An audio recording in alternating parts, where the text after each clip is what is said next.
오늘부터 52일 동안 예레미야의 말씀을 보도록 하겠습니다.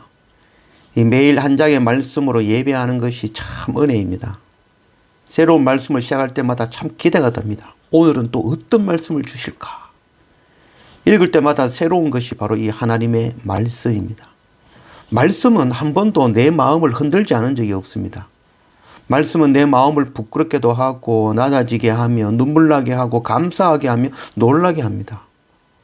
그리고 말씀은 나의 이 두려움을 거두어가고 용기를 주시고 기쁨으로 행복이 넘치게도 하시죠. 그리고 말씀은 마음만 흔드는 것이 아니라 손과 발과 입으로 행동하게 하시죠. 날마다 말씀과 예배의 은혜가 우리 안에 넘치기를 원합니다.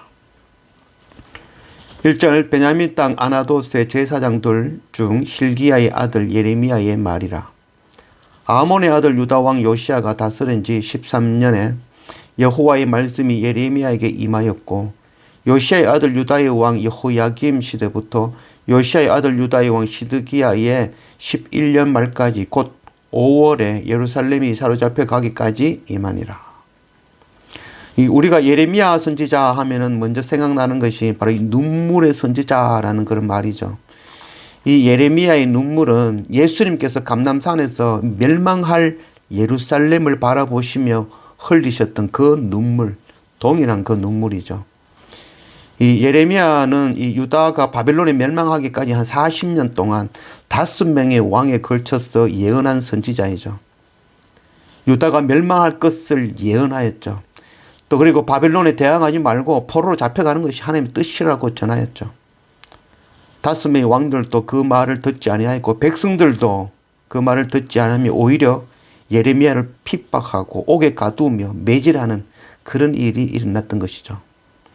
그런 가운데 예레미야는 멸망할 수밖에 없는 죄로 인하여 성전이 무너지며 바벨론에서 포로 잡혀갈 그 예루살렘 유다를 향하여 눈물을 흘리며 하나의 말씀을 전하고 있는 것이죠.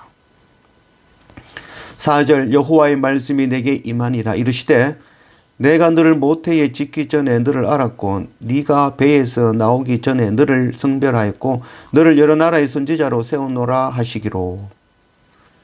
예레미야가 태어나기 전부터 하나님께서 택하셨다라고 말씀하고 있죠. 그러나 예레미야뿐만 아니라 우리 모두가 바로 왕 같은 제사장으로 우리에게 말씀을 주시고 전하게 하시는 선지자의 사명을 감당하라고 우리를 세우셨다는 것, 그것 알기를 원합니다. 그래서 우리도 예레미야와 같이 마지막 심판의 말씀을 눈물로 전할 줄 아는 그런 우리가 되기를 원합니다. 6절 내가 이르되 슬퍼도소이다. 주 여호와여 보소서 나는 아이라 말할 줄을 알지 못하나이다. 하니 여호와께서 내게 이르시되 너는 아이라 말하지 말고 내가 너를 누구에게 보내든지 너는 가며 내가 네게 무엇을 명하든지 너는 말할지니라. 이 첫 번째 하나님께서 이 예레미야를 부르셨을 때 이 예레미야의 반응이 아이고 저는 아이입니다. 말도 할 줄 모릅니다. 그때 하나님께서는 아이라 말하지 말라. 너는 알 줄 몰라도 보내는 내가 내 입을 통해서 내가 말하겠다라고 전해주신 것이죠. 8절 너는 그들 때문에 두려워하지 말라. 내가 너와 함께하여 너를 구원하리라. 나 여호와의 말이라 하시고 여호와께서 그의 손을 내밀어 내 입에 대시는 여호와께서 내게 이르시되 보라 내가 내 말을 네 입에 두었노라. 예레미야를 부르시고 택하심이죠. 그래서 세상의 모든 사람들은 하나님의 목적에 의해서 창조되었죠. 그래서 그 가운데 우리가 자기의 나를 향하여 부르신 그 깨달음을 알고 쓰임받는 그런 우리가 되기를 원합니다. 그래서 쓰임받기 위해서 가장 중요한 첫 번째 자세는 바로 자기 부정이죠. 이 예레미야는 제사장의 아들이죠. 제사장 집안에서 태어났죠. 누구보다도 말씀을 배우고 말씀을 전하는 일을 배우고 자란 그런 사람이죠. 그럼에도 불구하고 하나님 앞에서 내가 어린아이와 같다는 것, 내가 하나님께서 맡기신 그 일 감당하지 못할 죄인이라는 것을 알고 엎드리는 것이죠. 자기 부정인 것이죠. 하나님께서 택하신 성경의 모든 사람들은 하나같이 하나님 말씀 앞에 겸손히 엎드리며 자기 부정을 하는 자들이죠. 겸손은 단순히 나를 낮추는 것이 아니라 하나님을 높이시는 것이죠. 하나님 앞에 내가 죄인임을 깊이 깨달아 아는 것이죠. 하나님 아니면은 아무것도 할 수 없는 어린아이와 같다는 것을 고백하는 것이죠.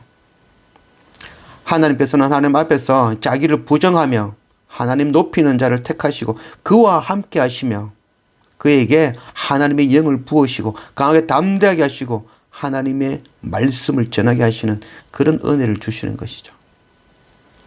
19절 그들이 너를 치며 너를 이기지 못하리니 그들이 너를 치나 너를 이기지 못하리니 이는 내가 너와 함께하여 너를 구원할 것임이니라 여호와의 말이니라. 그들이 너를 친다라고 분명히 이야기하죠. 그러나 너를 이기지 못하리라. 앞에 말이 중요하죠. 그들이 너를 친다.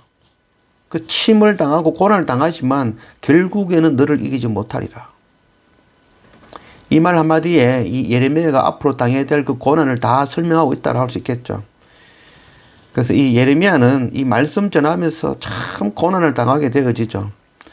그래서 이 예레미야가 전했던 말씀은 뭐 유다가 멸망해야 된다는 것. 왜 멸망하느냐? 죄 때문에 멸망할 수밖에 없다는 것.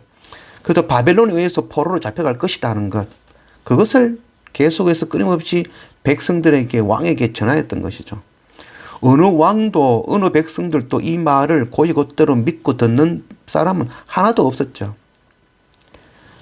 이 예레미야는 평생 독신으로 지내면서 하나님의 말씀을 전하였지만 철저하게 소외당하고 버림받는 도살장에 끌려가는 어린 양처럼 그런 고난을 당하죠.